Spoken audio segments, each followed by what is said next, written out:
Hello दोस्तों, तो आज है दिवाली। 1 बजने वाला था, मुझे बहुत आलस आ रहा था। प्रेमानंद जी को सुनने के बाद मैं उठी और नहा धो के फ्री होके आई, क्योंकि दिवाली पे बहुत काम होता है। तो मैंने पत्ते तोड़े अशोक के पेड़ के, जो कि मेरे ही घर में लगा हुआ है पौधा। पूजा की तैयारी करी, क्योंकि उस दिन बृहस्पति था तो बृहस्पति की पूजा भी करनी थी। तो मैंने सोचा लाओ घर की सजावट वगैरह करने के बाद ही बृहस्पति की पूजा शुरू करूँ। तो मैं हर बार अपने हाथों से ये पैरों के निशान बनाती हूँ माता रानी के। इसके बाद मैंने तैयारी करी पूजा वगैरह की। मैंने अपने पैर में भी आलता लगाया। श्रीनिका बोली मेरे पैर में भी लगाओ, तो उसके भी लगाया।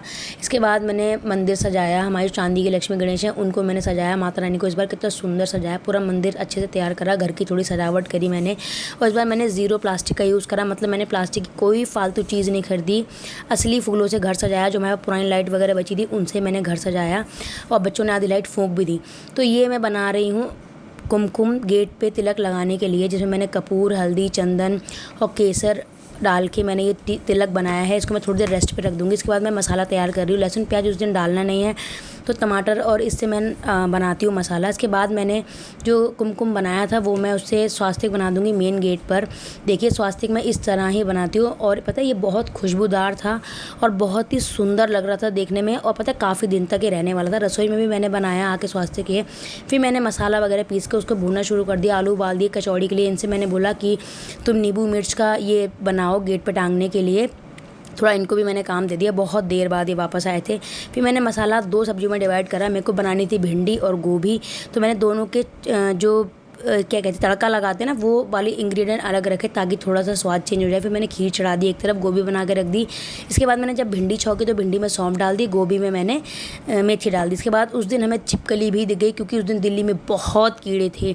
फिर मैंने पितरों का खाना निकाला। मुझे निकालते निकालते शाम हो गई थी। खाना फिर मैं तैयार होने चली गई। ये पितरों का खाना लेके चले गए। इसके बाद मैंने ये मीशो सूट मंगाया था, मैंने वो पहना। अब मैं करूँगी यहाँ पे मेकअप। तो आप मेरे हाथ देख रहे हो कैसे हो गए हैं। हर साल मेरे हाथ रेड रेड हो जाते हैं। ये मैंने पतंजलि से एलो पुडिंग जेल नया आया है वो मंगाया है। काफ़ी सही है यार, प्राइमर की ज़रूरत नहीं पड़ती इसके नीचे, और काफ़ी अच्छा मेकअप ये रोक लेता है। बहुत सही मेकअप हो जाता है।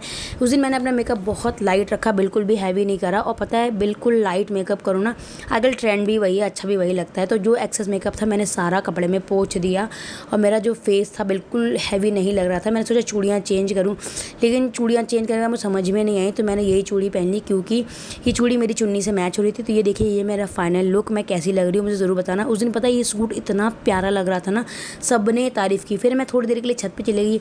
मैं हर बार दिवाली की पूजा थोड़ा लेट शुरू करती हूँ, तो घर में मैं 10:30 बजे नीचे आई। देखो कितने मच्छर हैं। इतने मच्छरों की बाढ़ आ गई थी उस दिन दिल्ली में सबके घरों में। तो मैंने यहाँ पे पूजा की तैयारी शुरू करी। पूजा की तैयारी करते करते मुझे पूरा 1 घंटा हो गया, मतलब 11:30 बज गए आई गेस। इसके बाद देखो जल में भी मच्छर गिर गए थे यार, इतनी दिक्कत हो रही थी उस दिन पूजा करने में। मैं क्या करूँ, बड़ा अंदर से खुद को भी बुरा लग रहा था कि कैसे यार पूजा कर रहे हैं, हर चीज़ में कीड़े कीड़े नज़र आ रहे हैं। पता है हर चीज़ ढक ढक के रख रहे थे हम लोग। फिर हमने पूजा वगैरह करी। हमें पूजा करते करते लगभग 12 साढ़े 12 हो गए थे। घर में सब में दिए वगैरह लगाए, और मेरे बच्चों ने आगे की गेट की लाइटें फूंक दी। मतलब ये ब्लास्ट हो गई लाइट, जितनी बची थी उतनी जल रही थी। फिर मैंने ये काजल बनाया, तो सबके काजल लगाया। अब बच्चों के काजल लगाना इतना डिफिकल्ट है, बच्चे काजल लगवाते ही नहीं है। तो बड़ा ड्रामा करके पहले शिवाय के काजल लगाया, फिर श्रीनिका का लगाया। इस लड़की के काजल लगाना बहुत टफ था। फिर मैंने अपने लगाया काजल, और इसके बाद जब मैंने इनके काजल लगाया तो इनका ड्रामा सुनो कि ये क्या बोल रहे हैं। अरे मम्मी बचाओ, अरे नहीं। तो देखा आपने ड्रामा, बच्चे तो बच्चे, इनका भी ड्रामा यही चालू हो गया। और अगले दिन सुबह उठ के कह रहे हैं मैं कैसे दुकान जाऊंगा, मेरी आंखों से काजल निकलेगा कैसे, ये बता। तो कैसा लगा आपको ब्लॉग कमेंट में ज़रूर बताना। तब तक के लिए बाय। चैनल को सब्सक्राइब कर देना, ठीक है।